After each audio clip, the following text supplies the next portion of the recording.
زما نوم نجیب الله صادق مومن دی. اصلا بیسیکلی زه د کونړ ولایت سرکانو ولسوالۍ د بارآباد کلي اوسېدونکی یم او د ریشن وار په وخت کې موږ افغانستان نه پاکستان ته کډن شوي. بیسیکلی ډسیبلیټي زموږ بچپن کې پخوا دغه ډاکټرانو ډېر کم وو، ایم ډي ډاکټرانو. نو ما ته تبه شوې وه، په تبه کې ما ته ستنوالې وه. نو زما دا ډسیبلیټي چې کوم ده پولیو افیکټډ ده، تقریبا 3 کال عمر مې. دې نه مخکې ما خپله جاب کو، ما دلته اف ایس سی کړی پاکستان کې. دا کاروبار چې کوم دی دې ته په افغاني ساده ژبه کې د غمو کار وایي. د غمو لباسونه دي، ګنډې افغاني ورته ویل کېږي، او په انګلیسي کې دې ته رهنسټون وایي چې په دغه ډۍ باندې جوړېږي. بیا هلته موږ په ماشینونو باندې پریس کوو. نو دې کې موږ 2 قسمه کار کوو چې هم په تانور باندې کار کوو، دکاندارانو ته هم دلته زنانه راځي موږ ته آډرونه راکوي او فینسي جوړې هغې ته جوړو د ودونو دپاره.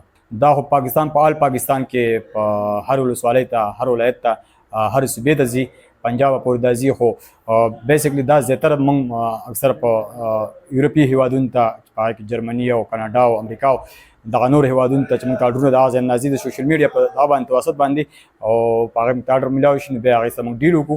ډیل چې کله فاینل شي بیا موږ هغې ته کار برابر کړو. نو اکثر زموږ دا مالونه دا ته یورپ ته هم روان دي. نو دې کې موږ دغه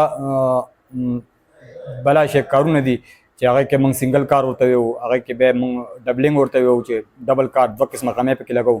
بعضې کارونه راځي موږ ته ټچ راځي، یعنې هغه مکمل ټچ وي، هغې کې 3 قسمه غمې هم راځي، 4 قسمه غمې هم راځي. نو دا یو پوره پروسس نه وځي. اول موږ دې ته ډیزاین انتخابوو چې ډیزاینونه اکثره موږ د ګوګل نه انسټالوو، ډاونلوډ کوو، یا د پینټرسټ نه د دې خپل یو سافټویر دی، ایپ دی، د هغې نه ډاونلوډوو. بیا په هغې باندې فکر کوو، ګورو چې دا کوم سوټ چې موږ جوړوو دا ډیزاین په دې باندې فیور یا ښه راځي که نه، ولې چې هغه سوټ قیمت دومره زیات وي، که چېرته هغه په هغې باندې خراب راشي نو هغه تاوان موږ باندې راځي. نو دا ریسرچ نه بعد چې کوم دی بیا موږ په دې باندې خپل ډیزاین. نو که چېرته موږ دلته پاکستان نه ځو نو ما باندې که چا کوم رقم دی د رقمو والا ما باندې پیسې، سټیکر والا باندې پیسې، نو هغه خو کوشش کوي چې ما څاري، ولې تېر ځل ما باندې مال ودرولی، مال یاته نه کوم، موږ به یې څارلو.